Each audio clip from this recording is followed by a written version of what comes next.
अलका सरावगी ने कहानी से शुरू किया लिखना, और मैंने उनका पहला कहानी संग्रह तब पढ़ा था जब वो हिंदी में इतनी मान्य लेखिका, इतनी लोकप्रिय लेखिका, इतने ध्यान से पढ़ी जाने वाली लेखिका नहीं हुई थी।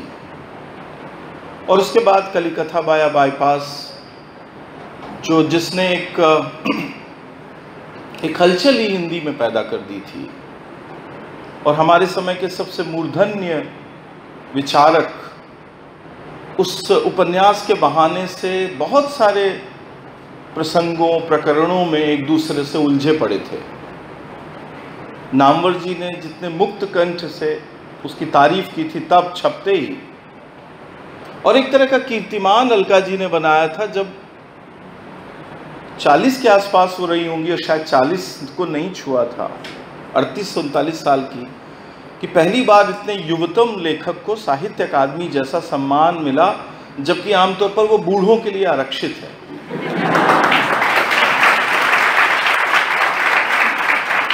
लेखक का एक पांव जब कब्र में चला जाए और दूसरे से वो कुछ जीवन जीता रहे, उस उम्र में जाकर साहित्य अकादमी अवार्ड मिलता है। खुद उनके आगे पीछे जिन लेखकों को मिला है उसमें से कई ऐसे हैं जिन्होंने उसके बाद फिर एक पंचवर्षीय योजना नहीं देखी है। तो एक तरह का अचरज भरा स्वीकार हिंदी में अलका जी को मिला है, और स्वाभाविक है कि ये महत्ता, ये स्नेह, ये स्वीकार्यता किसी भी लेखक का दिमाग खराब करने के लिए काफ़ी है। और उससे भी ज़्यादा ये कि लेखक यदि गंभीर है जैसे कि वो हैं, तो एक बहुत बड़ी चुनौती की तरह अपने ही पहले उपन्यास के सामने कोई दूसरा उपन्यास खड़ा करना एक चुनौती की तरह होता है। आप देखिए मंजूर एहतेशाम, बहुत सारे ऐसे लेखक हैं जिन्होंने पहले या दूसरे उपन्यास में जो कमाल किया, बाद में लगातार वो उसका पीछा करते रहे। पता नहीं वो कमाल कर पाए या नहीं कर पाए, लेकिन अपनी ही कृति से एक प्रतिस्पर्धा, किसी और दूसरे के पास जाने की ज़रूरत नहीं है, क्योंकि हमारी ही किताब हमारी प्रतिस्पर्धा में खड़ी है। एक ऐसी महत्वपूर्ण लेखिका है अलका सरावगी। और जो चीज़ मुझे निजी तौर पर बहुत प्रभावित करती है वो ये कि अलका जी ने अपने पहले उपन्यास के सामने समर्पण नहीं किया है, और निरंतर एक नए की खोज उनके उपन्यास में, एक नए की अकुलाहट, नए को खोजने की अकुलाहट उनके उपन्यासों में, उनकी रचनाशीलता में निरंतर मौजूद है। किसी भी लेखक को यह हक होना चाहिए, और वो होता ही है, कि वो असफल रचनाएं लिखे। वो उतने आला दर्जे की किताबें न लिखे जैसा कि वो पहले लिख चुका है, पर वो लिखता रहे। क्योंकि मुझे चेखव का एक वक्तव्य बचपन में मार मार कर रटाया गया था, जिसमें हमारे गुरुजन, मैं कक्षा 8-9 का विद्यार्थी था, तो कहते थे इसे ब्रह्म वाक्य की तरह लिख, अपने जहन में रख लो, जिसमें चेखव ने कहा कि महान की रचना हमारा लक्ष्य नहीं होना चाहिए। वो किसी युवा लेखक को संबोधित है, उनका वो संभवतः पत्र का कोई टुकड़ा है कि महान लिखना हमारा लक्ष्य नहीं होना चाहिए। मैं कभी भी महान रचने के लिए नहीं लिखता हूँ। तुम जितना जानते हो सत्य का, जीवन का, जितना सिरा तुम्हारी पकड़ में आया है, तुम्हारे पास कितनी कम भाषा है, तुम्हारे पास सीमित वाक्य विन्यास हैं, तुम्हारे पास भाषा के सीमित तेवर और उनके टोन हैं। इससे संघर्ष करते हुए जो सत्य का सिरा तुम्हारी पकड़ में आया है, उसे अकुंठ भाव से कहते रहो। इसी में से कुछ ऐसा विशिष्ट, अद्वितीय, अनुपम होगा जिसे आगे चलकर महान कहा जाएगा। ये चेखव ने कहा। तो किसी भी लेखक को यह हक होना चाहिए कि वो निरंतर कमतर किताबें, कमतर उपन्यास, कमतर कविताएं लिखता रहे, लेकिन वो लिखता रहे जीवन के किसी एक फ्रेम से, जीवन को देखने का एक चौखटा, जीवन को समझने का एक चौखटा जो जाने अनजाने हमें समाज दे देता है या समाज के साथ संवाद करते हुए हम विकसित कर लेते हैं, उस चौखटे को हम निरंतर तोड़ते रहें और नई नई चीज़ें लिखते रहें। हिंदी में निराला से बड़ा कौन उदाहरण है कि उन्होंने अपने महाकवि रूप को उस समय तोड़ा जबकि कोई भी साधारण आदमी ऐसा करने की हिम्मत नहीं कर सकता था, और वो वहाँ उन सत्य के उन कोनों अतरों तक गए जो बिना उस फ्रेम को, उस चौखटों को तोड़े बगैर संभव नहीं था। तो अलका सरावगी के औपन्यासिकता की, क्योंकि अब कहानी मुझे याद नहीं है उनके पहले संग्रह की, दूसरा मैंने पढ़ा नहीं, उनके औपन्यासिकता की जो सबसे बड़ी विशिष्टता है वो ये कि उन्होंने हिंदी उपन्यास का जो चौखटा हमारे सामने मौजूद है, जो अलका जी के सामने मौजूद है, उस चौखटे को निरंतर तोड़ते रहने की एक कोशिश उन्होंने की है। तो आप नीरज जी ने, अनूप जी ने अपने ढंग से उसे कहने की बहुत प्रभावी कोशिश की है। मैं उसे इस तरह कहना चाहूँगा कि हमारे दिमागों में हम यानी पाठक, हमारे दिमाग में आस्वाद प्रक्रिया का जो ढांचा है स्थिर हो चुका है। वो उपन्यास का आस्वाद हमें किन उपन्यासकारों से मिला है जिसमें प्रेमचंद जैसा लेखक है। प्रेमचंद जैसे लेखक का जो औपन्यासिक ढांचा है वो हमारे आस्वाद ढांचे का प्रमुख हिस्सा है। तो जो ये यथार्थवाद का क्लासिक फॉर्म है जो प्रेमचंद हिंदुस्तान में जिसके प्रस्तावक हैं, क्रिएटर हैं, रचयिता हैं, अलका सरावगी अपने हर उपन्यास में यथार्थवाद के इस क्लासिक फॉर्म से या उस मेथोडोलॉजी से, प्रविधि से दूर जाने की कोशिश करती हैं। कलिकथा बाया बाईपास की सबसे बड़ी विशिष्टता क्या है कि वो यथार्थ के उस ढांचे को तोड़ने की कोशिश करता है जो यथार्थवाद का जो ढांचा हमें हिंदी की हमारी अपनी परंपरा से प्राप्त है। जैसे कि मैं एक छोटी सी बात कहूँ, कैसे करती हैं अलका जी ये कमाल। उनके पास बहुत सारे उपकरण नहीं हैं। आप देखेंगे उपन्यासों को तो कुछ उपकरण को वो बार बार दोहराती हैं, कुछ उपकरणों को क्या है, हमारा रियलिटी का सेंस, यथार्थ का हमारा बोध। अक्सर ही आप देखेंगे कि जिस चीज पर सबसे अधिक आधारित है वह है प्रत्यक्ष अनुभव। जीवन का जो समक्षीकरण हम करते हैं उस पर सबसे अधिक आधारित होता है। वो जो समक्षीकरण है, जो सामने मौजूद सत्य है, वो एक परसेप्शन के रूप में हमारे दिमाग में आता है। और उसकी दूसरी सबसे ताकतवर विशेषता होती है कि रियलिटी को हम एक क्रोनोलॉजी में, एक क्रमबद्धता में देखते हैं। और रियलिटी पर सबसे ज्यादा हमला, रियलिज्म पर सबसे बड़ा हमला तब होता है जब हम उसके इस प्रत्यक्ष अनुभव को और उसकी क्रमिकता को, क्रमबद्धता को तोड़ते हैं। आखिर अंधेरे में जैसी कविता में मुक्तिबोध ने क्या किया है? मुक्तिबोध ने यही तो किया है कि जो प्रत्यक्ष अनुभव है उसके काउंटर्स भी सामने रख दिए हैं, उसके दूसरे चेहरे भी सामने रख दिए हैं, दूसरे परसेप्शंस भी सामने रखे हैं। और सबसे बड़ा काम ये किया उन्होंने कि उसको, उस क्रोनोलॉजी को, उस क्रमिकता को तोड़ा है। ये क्रमिकता आधुनिकता की ईजाद है जो हिस्ट्री से लेकर हर एक चीज में, हमारे फिल्म देखने के सेंस से लेकर हर एक चीज जगह पर वो सबसे ताकतवर तरीके से मौजूद है। हम हर चीज को एक क्रोनोलॉजिकल तरीके से, एक क्रमबद्ध तरीके से और यहाँ तक कि एक रेखीय तरीके से देखना चाहते हैं। अलका सरावगी को इस क्रमिकता से, इस क्रमबद्धता से परहेज है। और रियलिटी को जहाँ से वो तोड़ना शुरू करती हैं, जहाँ से उसका काउंटर शुरू करती हैं, वो ये है कि एक विशृंखलता वो चुनती हैं। आप देखेंगे कि अंत में वो भी एक क्रोनोलॉजिकल आर्डर बनाती हैं, एक क्रमबद्ध सत्य, यथार्थ आपके सामने रखने की कोशिश करती हैं, लेकिन अपने फॉर्म में वो इससे परहेज करती हैं और उसे क्रमबद्ध तरीके से, जैसा कि वो अब तक कहा जाता रहा है, तो ये जो विशृंखलता है, ये जो क्रमहीनता है और क्रम में जो एक ब्रेक है, एक व्यवधान है, एक अंतराल है, वो उसे क्रिएट करती हैं। आप देखेंगे ये कलिकथा में भी होता है, ये जानकी दास तेजपाल मेंशन में भी होता है, और ये इस उपन्यास में, जो नया उपन्यास है, इसमें भी होता है।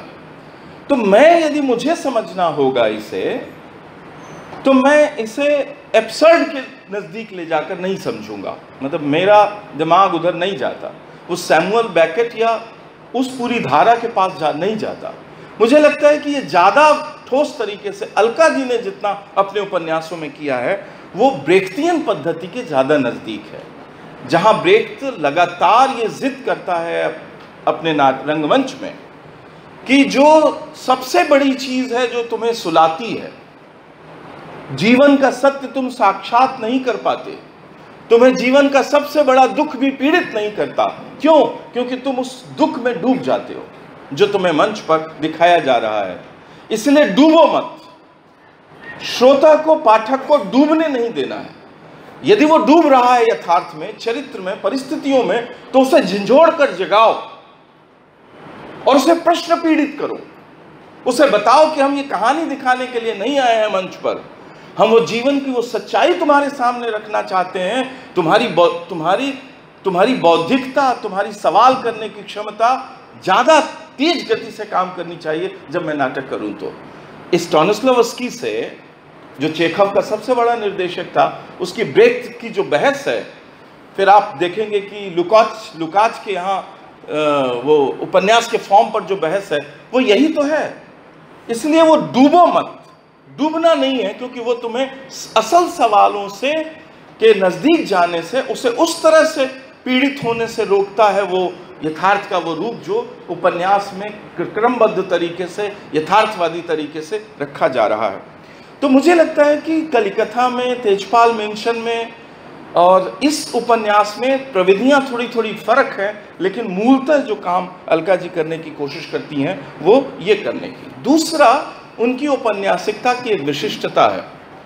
अभी मेरे मन में सवाल है कि वो इस उपन्यास में उन्होंने ये कारनामा किया है कि नहीं, क्योंकि ये मेरा पहला पार्ट है उस उपन्यास का, जो अभी अभी मैंने 2-3 दिन पहले खत्म हुआ है। उसे दोबारा रिवाइज करने का मेरे पास वक्त नहीं था।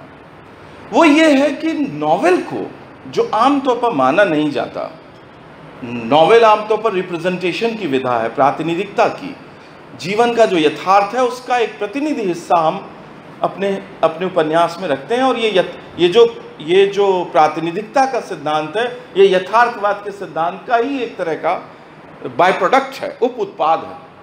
लेकिन भारतीय, एशियाई और दुनिया के तमाम मुल्कों में एक ऐसा उपन्यास रचने की कोशिश की जाती रही है जो ठीक ठीक रिप्रेजेंटेशन के सिद्धांत पे काम ना करे, बल्कि उसमें इपिक की क्वालिटी, इपिकल क्वालिटी भी हो, ताकि उपन्यास एक मेटाफर दिख सके, एक रूपक की तरह भी देखा जा सके। जब उपन्यास को नेशनल एलेगरी कहा गया या और दूसरी चीजें, आखिर रविन्द्रनाथ टैगोर का गोरा क्या है? वो एक प्रातिनिधिकता के सिद्धांत पर खड़ी हुई एक रचना है, या कि वो एक मेटाफर उस जमाने के हिंदुस्तान का और उस जमाने के सारे बौद्धिक विमर्श का एक मेटाफर रचने की एक कोशिश गोरा उपन्यास में कर रहे हैं रविन्द्रनाथ टैगोर। और ऐसे सिलसिले आपको निरंतर हिंदी में और हिंदी के बाहर एशियाई, लैटिन अमेरिकी, अफ्रीकी मुल्कों में और खुद यूरोप और अमेरिका के अंदर आपको मिलेंगे। तो एक रूपक अपने समय और समाज का। अब देखिए कि ये जो समय और समाज है, आज ये दोनों शब्द कहना बहुत ठीक ठीक उसका अर्थ क्या है ये नहीं, तो एक समयबद्ध समाज या समाजबद्ध समय का एक रूपक रचने की कोशिश। इसलिए कलिकथा में जाएंगे तो अब अलग तरीके से है। तेजपाल मेंशन जो एक पुरानी बिल्डिंग है, जो एक तरह से मॉडर्निटी के ज़माने में निर्मित हुई है, मॉडर्निटी के एक खास दौर में, पहले दौर में, तेजपाल मेंशन जैसा उपन्यास, जैसे लगता है कि हिंदुस्तान में जो कुछ भी महान, भव्य, दिव्य और जीवन से जनता को जोड़े रखने वाला जो कुछ भी क्रिएट हुआ था, उसमें से कॉन्सेप्ट ऑफ लिबर्टीज, मुक्ति की अवधारणा से लेकर स्वतंत्रता की अवधारणा, आज़ादी की अवधारणा, सारी की सारी ये जो अवधारणाएं हैं जो मॉडर्निटी के खास फेज में बनी, तेजपाल मेंशन की तरह जो एक बिल्डिंग मात्र है, उसकी तरह वो ध्वस्त हो जाने के लिए अभिशप्त है। अब जो नई रियलिटी है, अब जो नया यथार्थ है, ये नए यथार्थ के सामने वो आधुनिक ज़माने की वो सारी की सारी सच्चाइयाँ, वो अवधारणाएं और वो महान चीज़ें। आखिर से बनारस शहर में नागरिक प्रचारणी सभा है, तो क्या करती है नागरिक प्रचारणी सभा? हिंदी साहित्य सम्मेलन प्रयाग क्या कर रहा है? और ऐसी तमाम महान संस्थाएं, ये कायस्थ पाठशाला इलाहाबाद की, जिसका महान अवदान है नवजागरण में, आज क्या कर रही है? वो किन लोगों के द्वारा वो कब्जा कर लिया गया है उन पर, उनके उन सेंटर्स से जो मॉडर्निटी के सेंटर से, और जिनको बनाने के लिए अभूतपूर्व त्याग, बलिदान और संघर्ष और श्रम करना पड़ा, वो सारे के सारे कैसे कब्जा लिए गए? ये डेमोक्रेसी, स्वतंत्रता आंदोलन की वो सारी मूल्य चेतना जो संविधान में अंतर्निहित है। संविधान एक तरह से उन सपनों का एक संक्षिप्त कोश है जो स्वतंत्रता संग्राम के दौरान नवजागरण की प्रेरणा से देखे थे हिंदुस्तानियों ने। आज क्या, आज किनका नियंत्रण है उस डेमोक्रेसी पर, उस संविधान पर, और उन तमाम इकाइयों पर जो मॉडर्निटी ने खड़े किए थे। कथा बहुत साधारण सी है तेजपाल मेंशन की, लेकिन जिस तरीके से कथा कही गई है, चूंकि उसके अंदर ये क्वालिटी है, इपिक से एक संवाद करने की एक जो क्षमता अलका सरावगी के उपन्यासों में है, एक इसलिए वो जानकी दास, तेजपाल मेंशन एक हिंदुस्तान की मॉडर्निटी के एक या दुनिया भर की मॉडर्निटी के एक रूपक की तरह, एक प्रतीक की तरह हमारे सामने खड़ी होती है। इसलिए अलका जी इस उपन्यास में क्या कर रही हैं, ये चीज़ बहुत महत्वपूर्ण हो जाती है, क्योंकि अलका सरावगी के लेखन को यूं ही चलताऊ तरीके से न पढ़ा जा सकता है और ना ही उसके बारे में बात की जा सकती है। तो मैं उस वहीं से जोड़ूंगा कि इस उपन्यास का, पहले तो इस उपन्यास के फॉर्म पर, क्योंकि मेरे सामने तो सवाल ये है कि ये दो पात्र हैं, गाथा और प्रमित, दोनों भिन्न भिन्न हैं, अलग हैं, उनके सोच विचार की प्रविधियां अलग हैं, उन दोनों के जीवनानुभव भिन्न भिन्न तरीके के हैं, उन दोनों के निज सत्य भिन्न भिन्न तरीके के हैं, और दोनों एक दूसरे के सामने निज सत्य से लेकर समाज सत्य तक एक दूसरे के विचारों का, एक दूसरे की भावनाओं का काउंटर करते हैं, और वो दोनों एक समानांतर रेखा की तरह निरंतर मौजूद हैं। कभी कभी वो एक दूसरे को छू लेते हैं, कभी कभी वो एक दूसरे को मिल जाते हैं, कभी कभी वो एक दूसरे से भावना के पाश में भी बन जाते हैं, पर आमतौर पर वो एक दो समानांतर रेखाओं की तरह पूरे उपन्यास में चलते रहते हैं। आखिर अनूप या नीरज खरे या मैं या चंद्रकला जी या कोई भी पाठक ये कैसे निर्धारित करेगा कि इन दो पात्रों में से जो बातें कही गई हैं उसमें उपन्यासकार के मंतव्य को कौन प्रकट करता है? जो प्रमित सान्याल के मंतव्य हैं उपन्यास के अंदर, अभी मैं कुछ मंतव्य पढ़ के सुनाऊंगा आपको, क्योंकि वो बहुत महत्वपूर्ण, यह उपन्यास कथा के लिए महत्वपूर्ण नहीं है, वस्तु तत्व के लिए महत्वपूर्ण नहीं है, ये उपन्यास महत्वपूर्ण है उस बहस के लिए जो इस उपन्यास के भीतर प्रमित सान्याल और गाथा के बीच मौजूद है, दो संवेदनशील लोगों के बीच, भिन्न भिन्न ढंग से सोचने वाले लोगों के बीच। तो किसका मंतव्य उपन्यासकार का मंतव्य है? गाथा का, जो एक लेखिका है। ऊपरी तौर पर देखने से ऐसा लगता है कि जैसे निज कथा की एक छाया गाथा के चरित्र में दी है। अलका सरावगी के उपन्यासों की एक विशिष्टता है कि उन्होंने अपने देखे जीवन सत्य को, यानी कलकत्ते का सत्य, उन्होंने बनारस पे कोई उपन्यास नहीं लिखा जितना मेरी जानते हैं। सारे के सारे उपन्यास एक शहर के उपन्यास है, कलकत्ते के उपन्यास, और उसमें भी जो जीवन आता है किशोर बाबू से लेकर अब तक गाथा तक, वो एक मारवाड़ी, जो माइग्रेटेड मारवाड़ी हैं, जो कलकत्ते में रहते हैं, जो मध्य वर्ग, संभ्रांत और इलीट क्लास से जिनका संबंध है, वो सच निरंतर किसी न किसी पात्र के माध्यम से उपन्यासकार ने रखा है। तो इस उपन्यास में भी जो गाथा नाम की जो स्त्री है, जो लेखिका है, वो एक मारवाड़ी कलकतिया औरत है जो लिखती है। ऐसा भ्रम हो सकता है कि वो अलका सरावगी खुद हैं या उनके आसपास की कोई स्त्री जो उन्हीं की तरह लिख रही हो, लेकिन अभी तक हिंदी के सामने प्रकट ना हुई हो।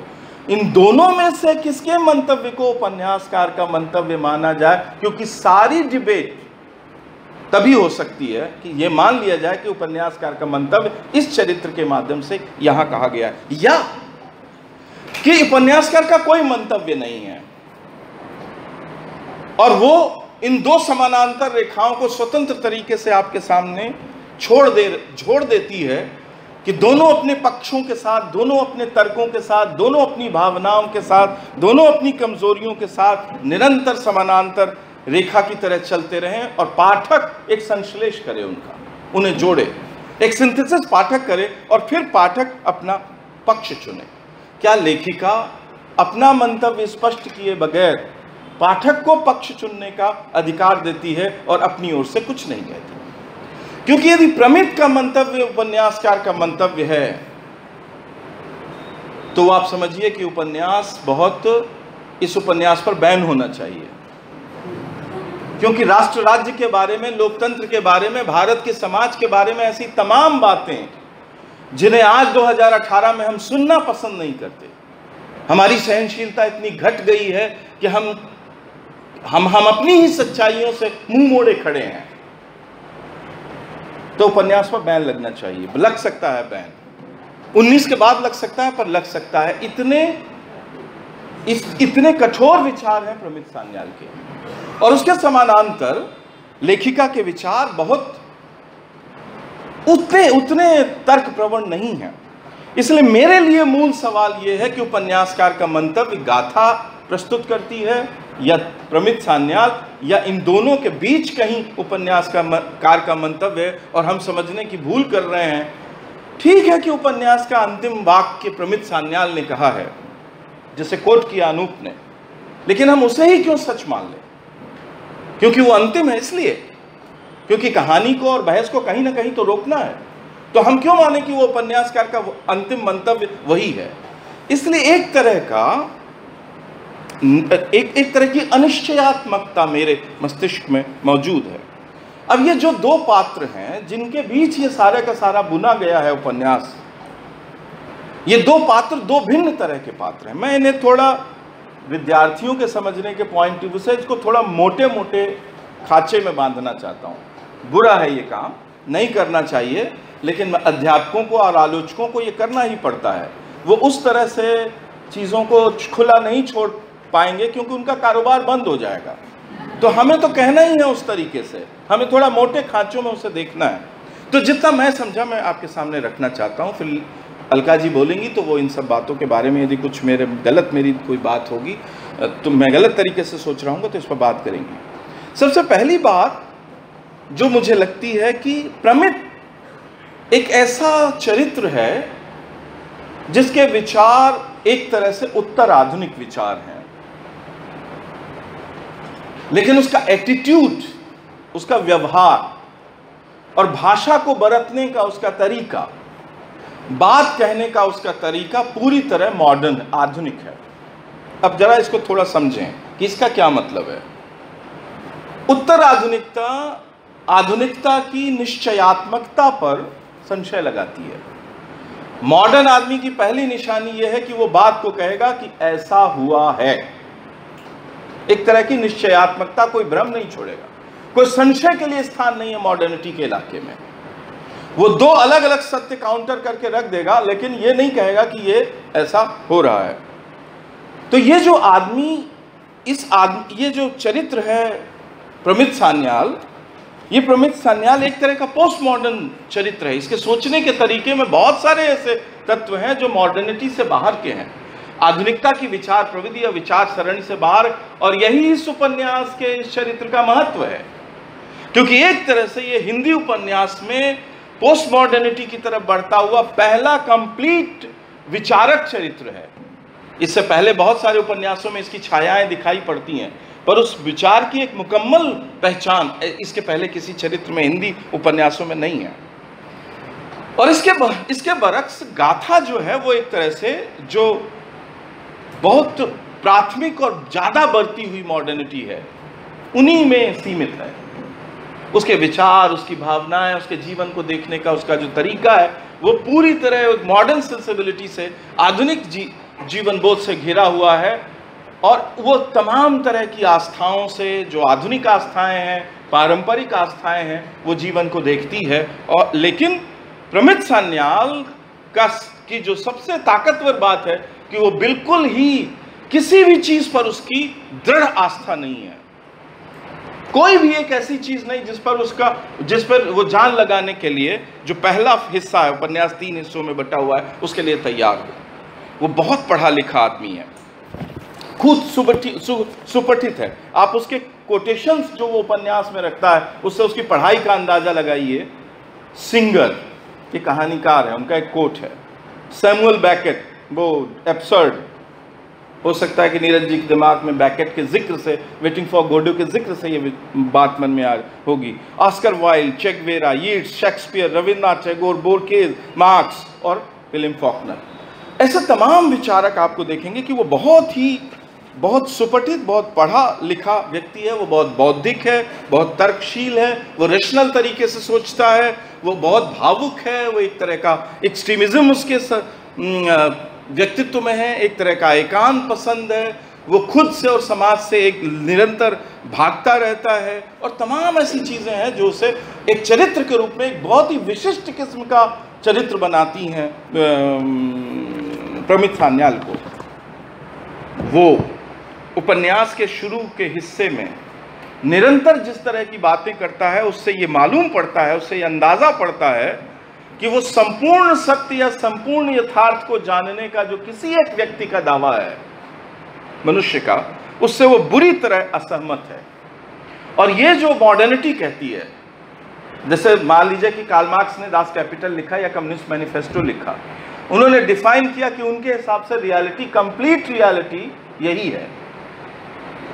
इस तरह से वो सोच सकता तो वो एक मॉडर्न आदमी होता, लेकिन वो इस तरह नहीं सोचता। वो निरंतर गाथा को प्रश्नांकित करता है कि तुम जिस तरह सोच रही हो, क्या जरूरी है कि वही सत्य हो? तुम जिस तरह इस घटना को देख रही हो, क्या जरूरी है कि वो इसी तरह घटा हो? और वो निरंतर ये जो संपूर्ण सत्य और संपूर्ण यथार्थ वाला जो एक निश्चयात्मकता और निर्णयात्मकता वाला जो मॉडर्न फिनोमेनन है, जो हमारे लिए सबसे आम है और आसान है, उससे वो बुरी तरह असहमत है। उससे वो पूरी उपन्यास के पहले हिस्से की जो दो सबसे प्रमुख विशेषताएं उसके चरित्र में दिखती हैं, एक तो वो अपने निज सत्य से बुरी तरह त्रस्त और ग्रस्त है। वो अपनी निजी जिंदगी, वो एक मिश्रित नस्ल का बच्चा है, जैसा कि अलका जी ने पढ़ा, उसकी माँ बंगालन है और उसके पिता जर्मन है। पता नहीं वो वैध संतान है भी कि नहीं, वो बास्टर्ड है, हरामी है, वो अवैध संतान है, इत्यादि इत्यादि तरह तरह के भ्रमों से वो भरा हुआ है। तो एक तो निज सत्य को वो बहुत अधिक, लगभग ऑब्सेशन की हद तक, जुनून की हद तक, और बहुत ही इंटेंस तरीके से, ऐसा लगता है कि जैसे पहले उपन्यास का जो पहला हिस्सा है, ऐसा लगता है कि उसके लिए कोई समाज एग्जिस्ट ही नहीं करता, उसके लिए कोई समाज का सत्य, कोई समाज की रियलिटी है ही नहीं, कोई समाज सत्य, कोई राष्ट्र सत्य, कोई विश्व सत्य उसके लिए नहीं है। वो पूरी तरह निज सत्य के घेरे में घिरा हुआ और बहुत ही इंटेंस तरीके से उसी में जीता हुआ, उसी में ऊब-चूब होता हुआ एक चरित्र है। ये एक उसकी विशिष्टता है। और दूसरी तरफ वो निरंतर गाथा की निर्णयात्मक भंगिमाओं को प्रश्नांकित करता रहता है और सवालिया घेरे में उसे रखता रहता है।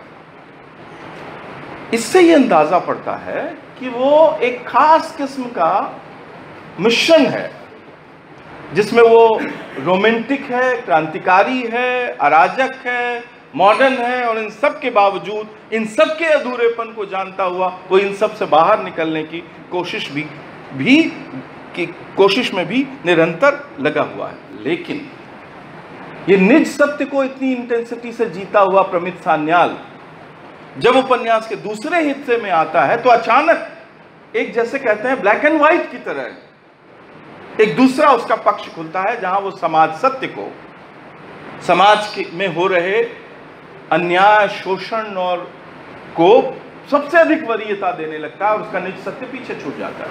हालांकि इस तक भी वो निज सत्य के माध्यम से पहुंचा है। कबीरू नाम का उसका एक कोई साथी, कंपेनियन या कॉमरेड है, जिसके साथ वो लड़ाई कर रहा है, जिसके बारे में एक हिस्सा अभी अलका जी ने पढ़ा।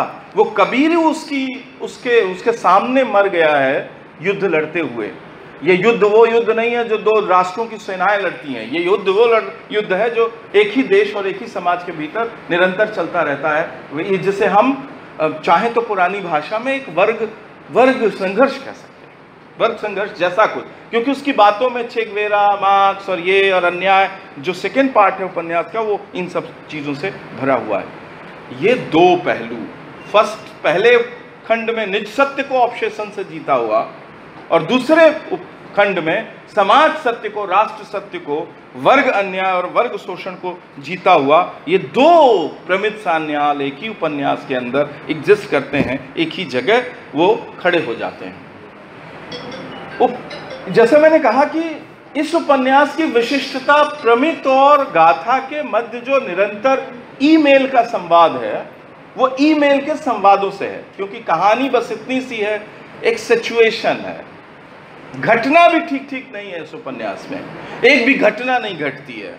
सिचुएशन ये है कि एक औरत अपने परिवार से झूठ बोलकर प्रमित सान्याल नाम के एक आदमी से मिलने के लिए, जिसके बारे में वो नहीं जानती कि वो है भी या नहीं, और यहां से इस उपन्यास का सबसे प्रासंगिक पक्ष शुरू होता है, जिसे आप आभासी यथार्थ कहते हैं। लेखिका ने एक आदमी को अपना मित्र बनाया है इंटरनेट पर, और वो ईमेल के माध्यम से या ई चैट के माध्यम से, क्योंकि फेसबुक और व्हाट्सएप जैसे दूसरे मीडियम्स के उल्लेख का इस्तेमाल नहीं है, या तो ई चैट और ईमेल के माध्यम से वो निरंतर कन्वर्सेशन में रहता है, और उपन्यास के आखिर तक ये पता नहीं चलता कि वो आदमी एग्जिस्ट करता है या नहीं। जो प्रमित सान्याल है वो प्रमित सान्याल नाम का एक आदमी है या नहीं, ये अंत तक पता नहीं चलता। यानी उसका जो कंस्ट्रक्ट है, उसकी जो निर्मिति है एक चरित्र के रूप में, वो पूरी की पूरी तरह अंत तक आभासी बनी रहती है। ये एक भी क्षण के लिए लेखिका पक्के यकीन के साथ नहीं कहती है गाथा कि वो है, वो नहीं मान पाती, वो बीच बीच में मान लेती है और बीच बीच में उस पर संशय करने लगती है उसकी उपस्थिति पर। ये जो वर्चुअल रियलिटी है, ये जो आभासी यथार्थ है हमारे जीवन का, हमारे समाज में फैला हुआ, जिसने हमें चारों तरफ से जकड़ लिया है, प्रमित सान्याल यदि देवता है, यदि क्रांतिकारी है, यदि वो चे गुवेरा जैसा महानायक है, या वो बहुत बड़ा विचारक है, किसी की तरह, लेनिन या मार्क्स की तरह, तो वो जो भी है पता नहीं वो है या नहीं है। ये जो आभास है, यही इस उपन्यास की सबसे बड़ी गुत्थी है और खूबसूरती, और जहां जिससे पकड़ना चाहिए इस उपन्यास के भीतर उपन्यासकार के मंतव्य को, क्योंकि ये जो आभासी यथार्थ जिसे हम कहते हैं, असल में यदि उसमें कोई यथार्थ जैसी चीज होती तो हम आभासी कैसे कहते। हमको शंकराचार्य को याद करना चाहिए। शंकराचार्य ने जब सर्प रज्जु न्याय लिखा तो उसने कहा कि जब मैंने पकड़ा सांप की पूंछ को, उस एक क्षण में मैं यही मानता था कि ये सांप की पूंछ रस्सी है। उस एक क्षण में यही सत्य था, यही रियलिटी थी, इसीलिए मैं उसे पकड़कर बैठ गया। लेकिन जैसे ही शंकराचार्य कहते हैं जैसे ज्ञान हुआ, वैसे ही पता चला कि नहीं, मैं तो भ्रम में था। तो भ्रम क्लियर हो जाता है आदमी को। शंकराचार्य को सर्परज्जु न्याय जिसके साथ बीता है, वो उसका भ्रम का ये निराकरण हो जाता है कि ये भ्रम था, ये रस्सी नहीं थी, सांप था। लेकिन वर्चुअल रियलिटी, आभासी यथार्थ इसलिए आभासी है क्योंकि उसमें अंत तक ये भ्रम दूर नहीं होता। ये जो 56 इंच का सीना है, ये जो महामानव इमेज है, ये सारा का सारा खेल भी तो अंत में एक आभास ही है। आप कह सकते हैं कि ये है, ये होगा। इतने वर्ष आपने देख लिए ये सारा भाषण होते हुए, आप कह सकते हैं दावे के साथ, हम में से कोई आदमी कह सकता है कि हाँ, ये जो छवि है ये सच है, यथार्थ है। लेकिन हम में से बहुत सारे लोग ये नहीं कह सकते कि नहीं, ये भ्रम है, हमें ज्ञान नहीं हुआ है, हम आभास में हैं कि हाँ अभी ये हो सकता है, अभी ये निकल आएगा। इसलिए ये जो पूरा इमेज मेकिंग का पूरा कारनामा है, ये उपन्यास एक बड़े हमारे आज के सच को एक बड़े फलक पर ले जाकर देखने की कोशिश करता है। इसलिए ये पूरा इमेज का कारोबार और ये जो जिसे हम कहते हैं कुल मिलाकर आभासी यथार्थ, ये आभासी यथार्थ का जो आभासीपन है और वो कैसे रियलिटी के अगेंस्ट खड़ा हुआ है, उसे वो बहुत ताकतवर तरीके से लेखिका अपने इस उपन्यास के माध्यम से कह सकती है। मैं किसी निष्कर्ष पर नहीं हूं कि उपन्यासकार का मंतव्य क्या है।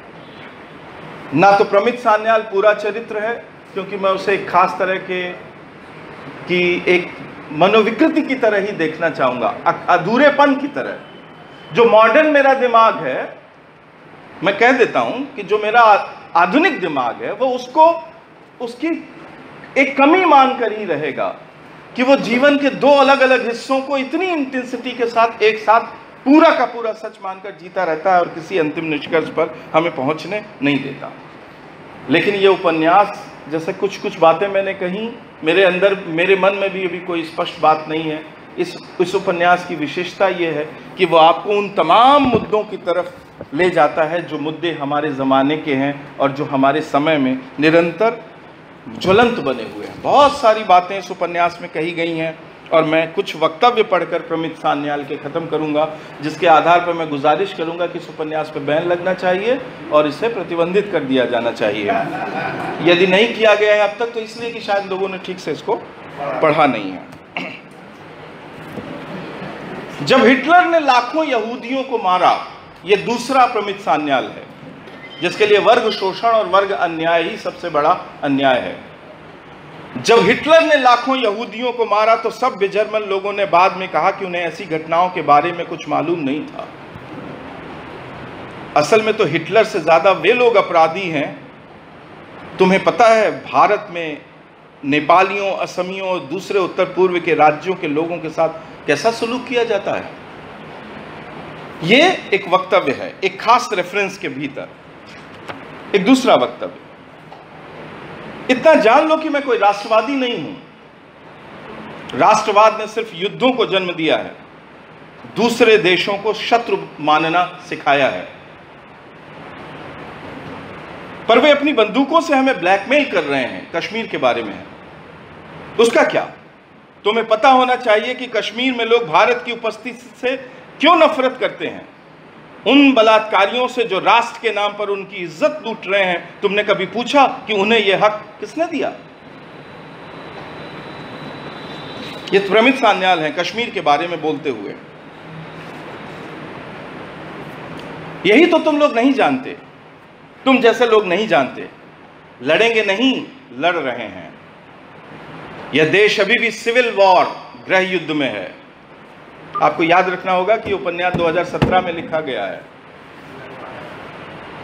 यह देश अभी भी सिविल वॉर, गृह युद्ध में है। दक्षिण के लोग उत्तर भारत के लोगों से नफरत करते हैं, मराठी लोग यूपी बिहार के लोगों से नफरत करते हैं, उत्तर पूर्व के लोग अलग अपनी सत्ता चाहते हैं। चारों तरफ युद्ध है, बस किसी को दिख नहीं रहा या तुम लोग देखना नहीं चाहते। अच्छा बताओ, कश्मीर पुनः, अच्छा बताओ तुम्हें कैसा लगता है जब भारतीय सैनिक पूरे कश्मीर को एक कोठे की तरह देख रहे होते हैं? तुमने मेरे लिए एक बार कहा था कि मैं अरुंधति राय की तरह ही एक रोमांटिक हूं, पर अगर मैं एक पिटा हुआ रोमांटिक हूं भी तो चे गुवेरा की तरह। सिर्फ बातों से हम दुनिया नहीं बदल सकते, उसके लिए अपनी जान दांव पर लगानी होती है। ये वे विचार हैं जो इस पूरे उपन्यास में जगह जगह पर भरे पड़े हैं। कहीं आपको लगेगा कि इन विचारों में अरुंधति रॉय की झलक है, कहीं आपको लगेगा कि इनमें नॉम चॉम्स्की बोल रहे हैं, कभी आपको लगेगा कि ये फूको आ गया है बिना नाम लिए। ऐसे बहुत तरह के विचारक आपको प्रमित सान्याल के विचारों में, कुल मिलाकर एक गुलदस्ता है प्रमित सान्याल के विचार, जो पोस्ट मॉडर्न जमाने के, भले ही वो पोस्ट मॉडर्न ना हो, यानी हमारे ज़माने के बहुत सारे विचारकों को मिलाने से बनता है। मैंने सिर्फ कुछ कोटेशन पढ़े हैं, लेकिन इसके अलावा भी कम से कम 20 ऐसे महत्वपूर्ण वक्तव्य हैं इस उपन्यास के अंदर, जिन्हें बहुत ही ताकत के साथ कहा गया है उपन्यास में प्रमित सान्याल के द्वारा। और मुझे तो लगता है कि असल में प्रमित सान्याल ने जो बातें कही हैं, शायद वही सब कहने के लिए लेखिका ने ये छद्म रचा है, क्योंकि कलकत्ते में रहकर, हिंदुस्तान में रहकर, 2018 में रहकर वो ये रिस्क नहीं लेना चाहती कि कोई कहे कि ये अलका सरावगी के विचार हैं, ये लेखिका के विचार हैं। पढ़ दूं? समय का लोकतंत्र। मैं जरूर पढ़ता हूँ सर। टीचर आप लोगों को मिले हैं, ये बड़ी आप लोग के लिए बधाई की बात है।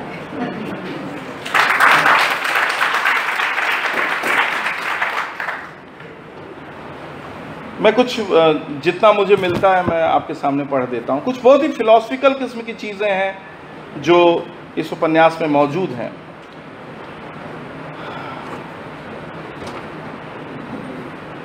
बात यह है गाथा कि इस दुनिया में ताकत का जो ढांचा है,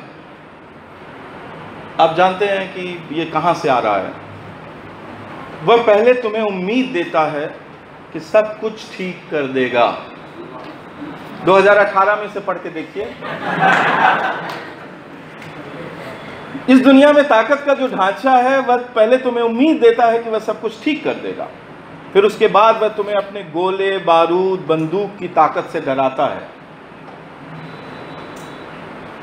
तुम उसके सामने कुछ नहीं हो, वह सिर्फ बंदूक की भाषा जानता है, इसलिए तुम्हें उसी भाषा को अपनाना पड़ता है। क्यूबा में चे गुवेरा ने बंदूक क्यों उठाई थी बताओ? ये छोटे छोटे वक्तव्य हैं, बहुत ही एक तरह से संक्षिप्त।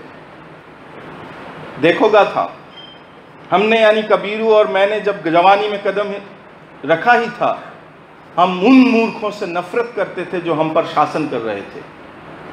अब देखिए कहाँ से आया है फिलॉसफी में, पॉलिटिकल थिंकिंग कहाँ से आ रही है। वे मूर्ख ही नहीं भ्रष्टाचारी भी थे, मुनाफाखोर, मुर्दों से या मरे लोगों से मुनाफा खाने वाले, बाढ़ से घिरे पानी के लिए तरस रहे लोगों को लूटने वाले। उन लोगों के कष्टों के प्रति यह मेरा प्रेम था जो मुझे उनके पास ले गया। नहीं, सच पूछो तो प्रेम नहीं, उनकी तकलीफों के कारणों की समझ मुझे उनके पास ले गई। इस तरह के विचारों से यह उपन्यास भरा पड़ा है, प्रमित सान्याल के विचारों से। मनुष्य के इतिहास में जाकर देखें तो हमारा पहला क्रांतिकारी विचार यह था कि हमें दो पैरों पर खड़ा होना चाहिए। ये पूरी एंथ्रोलॉजिकल डिबेट जो पिछले 100 साल की है उसको पढ़िए। हमें दो पैरों पर खड़ा होना चाहिए क्योंकि हम अपनी पूंछ खो चुके थे। सभी क्रांतिकारी विचारों की तरह इसका अभ्यास हमें चुपचाप निरे एकांत में षड्यंत्र की तरह करना था। पहले दिन इस क्रांतिकारी विचार के कारण हमारा एक दांत टूट गया, किंतु जीवन में सबसे याद रखने वाली क्रांति इसी तरह शुरू होती है, पहले दिन दांत खोकर। अब मैं एक हिस्सा आपको पढ़कर सुनाता हूं जो फिर राष्ट्रवाद के बारे में है। समय का लोकतंत्र है, मैं जानता हूं। 37 जी। तुम्हें सच कहता हूं गाथा, मुझे बहुत गुस्सा आता है जब लोग देश, जाति, नस्ल की या अपनी देशज संस्कृति पर गर्व करने वाली बातें करते हैं। ये सब बेड़ियां हैं जो हमें कभी उड़ने नहीं देंगी। लोग कंप्यूटर पर बैठे बैठे जाने क्या क्या भेजते रहते हैं। हमें भारतीय होने पर गर्व है, अमेरिका उड़ रहा है, ईरान सड़ रहा है, इंग्लैंड की रानी का वारिस आ गया, नाइजीरिया का बोको हराम और सीरिया का ISIS, दुनिया में इस्लाम का चेहरा है। हम या तो गर्व करते हैं या नफरत।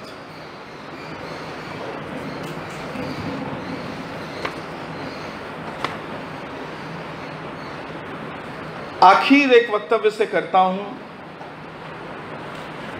जिसमें उपन्यास के भीतर प्रमित लेखक के काम के बारे में बात करता है, और मुझे लगता है कि बिना किसी निष्कर्षात्मक पहलू पर जाए इसे रेफरेंस मानकर इस उपन्यास को पढ़ना चाहिए। लेखक से कह रहा है ये, गाथा को एक लेखक मानकर, स्त्री मानकर नहीं। स्त्री के बारे में कुछ बात कह चुके हैं नीरज जी, मैं भी कुछ कहना चाहता था पर मैं कहूँगा नहीं। मुझे पता है गाथा कि तुम सारे लेखक सिर्फ झूठ को ही छापते रहते हो। तुम्हारे सारे बहाने, सारे तर्क तुम्हारे अज्ञान से निकलते हैं। तुम मुझे बताओ कि तुमने मूर्ख बनकर जीने का, बिना कुछ जाने जीने का यह रास्ता क्यों चुना है। इतना कठोर और निर्मम है वह कि इस तरह की बातें वो करता है। तुम लोग सोचते हो कि तुम ईश्वर हो। अब देखिए किसको संबोधित है ये वाक्य। तुम लोग सोचते हो कि तुम ईश्वर हो। तुम लोग जो लिख डालोगे वही सच हो जाएगा। तुम कोई कम नहीं हो। अपने आप को तुम सर्वज्ञानी ईश्वर से कम नहीं समझती हो।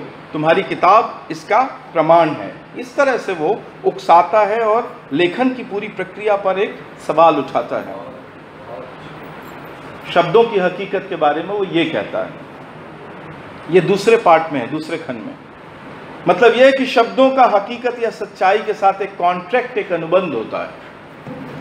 मॉडर्न फिलॉसफी में या मॉडर्न जो सोचने वाले लोग हैं वो ये नहीं कहेंगे बात। शब्दों का हकीकत या सच्चाई के साथ एक कॉन्ट्रैक्ट, एक अनुबंध होता है। आदमी के अनुभव और कल्पना के मूल में भाषा पर यह भरोसा ही है। किंतु इतिहास में जब जब झूठ बोले गए हैं, जब जब किसी सिद्धांत की आड़ में तर्क और इंसानियत का घोला घोंटा गया है, शब्द की रीढ़ में झूठ और अविश्वास भरता चला गया है। तो जैसा कि मैंने कहा कि मैं किसी निष्कर्ष में नहीं हूं कि अंततः उपन्यास लेखिका कहना क्या चाहती हैं, लेकिन उपन्यास लेखिका ने, अलका सरावगी ने एक बहुत ही ज्वलंत डिबेट इस उपन्यास के अंदर खड़ा की है, और ये डिबेट ही इस उपन्यास का सबसे उज्जवल और भरोसा जगाने वाला चेहरा है।